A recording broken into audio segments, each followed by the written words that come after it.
Hello, it's Carolyn here with this week's 2-minute tip. And this week I am going to ask you the question, what is on your menu? Now, what do I mean by that? And what does it have to do with marketing? So, firstly, just imagine you're choosing to go out for a nice meal somewhere and you're thinking about where you want to go and what you fancy to eat. Would you choose to go to a restaurant that only had one thing on the menu? One thing, that's it. One plate of food that you could choose to eat.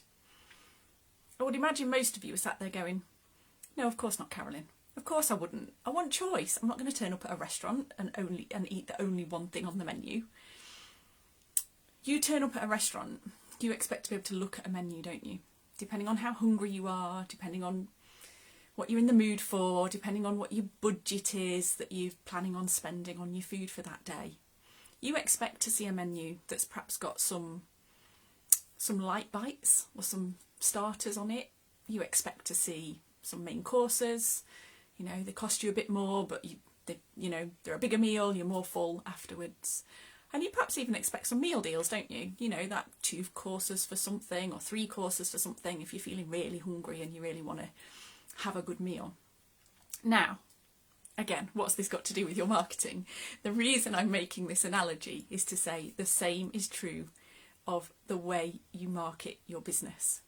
If all you are doing is offering your potential customers or clients one option of what they can have from your business in terms of your product or service, then most people will feel that that one option isn't the right option for them.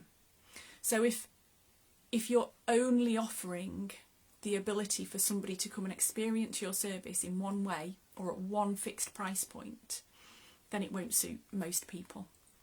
So what does this have to do with your marketing? My message today is about making sure your business has more things on its menu to offer your customers and clients. Make sure that people have the ability to come to your business and perhaps just have a bit of a taster, have a bit of a light bite or maybe just a starter and see what they think, see whether they want to choose something else off your menu. But also make sure that for those people who turn up and they're really hungry, that you've perhaps got a meal deal or a 2 or 3 course option, and something in the middle for those people who only want a main course. You'll also sometimes have people who won't choose to eat at a restaurant unless they are incentivized to do so. The opportunity to perhaps try before they buy, come and taste test, come and experience something before they decide if they're ready to choose from that menu. So, is your business doing the same? Do you have various options on your menu that your potential customers and clients can choose from, depending on what they want and what their budget is? If not, perhaps it's time for a new menu. I'll leave you with that thought. I hope that's helpful. As always, if there's anything we can do to support you, do get in touch. And our links, I'll share my link in the comments if you would like to give me a shout.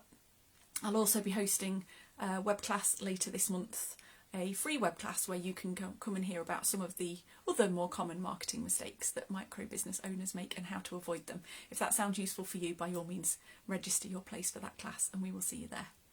Take care. See you again next week. Bye bye.